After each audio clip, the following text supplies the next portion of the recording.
Hi guys, it's Brian here. I'm going to show you this monopod I use for Insta. This is the one I normally use. I can't remember the name of it, but I'll put it up. It's just a monopod, and I had to put an adapter at the bottom. I think it's the Monfrotto, and I put an adapter at the bottom so you can put it into a mount. And I purchased the Bushman.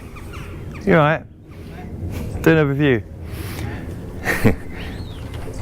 Yeah, I purchased the Bushman, which is a lot more money because it's supposed to be better, but it's not. And I'll tell you why I'm a little bit disappointed.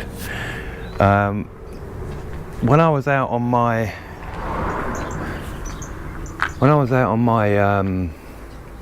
last shoot, sorry, camera keeps going off. When I was out on my last shoot, it was swaying, but the good thing about it is this metal weight that you can take on and off is optional, and the leg. That's the good thing about it. The actual pole itself is really thin and light, which is fine, but you see how see that wobble?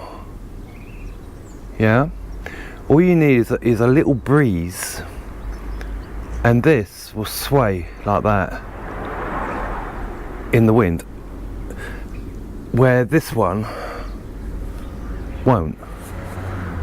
That's the downside. And I noticed it on the London shoot I was doing with the police car. It was swaying, and I don't like it. It's alright with stabilisations on, you probably won't even notice it too much. But if you're doing HDR doesn't have stabilisation, so it basically becomes a problem. But other than that, the bass is really good. This is good if you don't mind the sway, because it's lighter. It's lighter than this one, but at a cost. The other thing is when you're, I'm just going to pick it up. When you're walking with it, you see that it's got more of a wobble. So it's got more of a bounce when you're walking. You don't really notice it too much, but if you switch it into a hyperlapse, you'll notice there's more wobble to it as you're holding it and manipulating it. And even there, as I'm holding it like this, I can feel the wobble.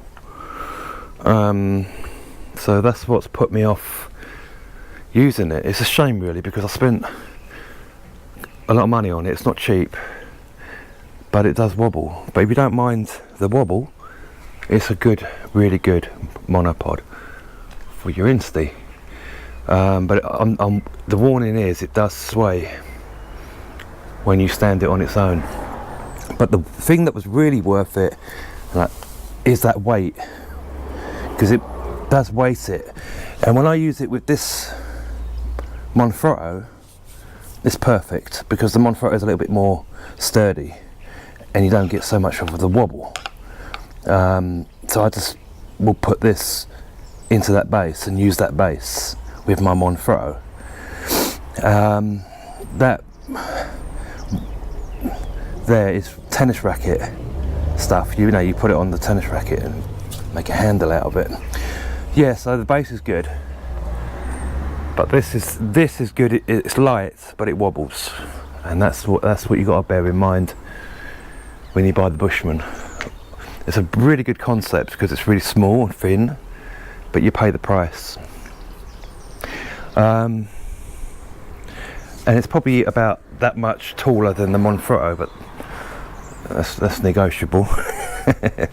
See whether or not it's going to make too much of a difference. But I think the Monfrotto is expensive as well.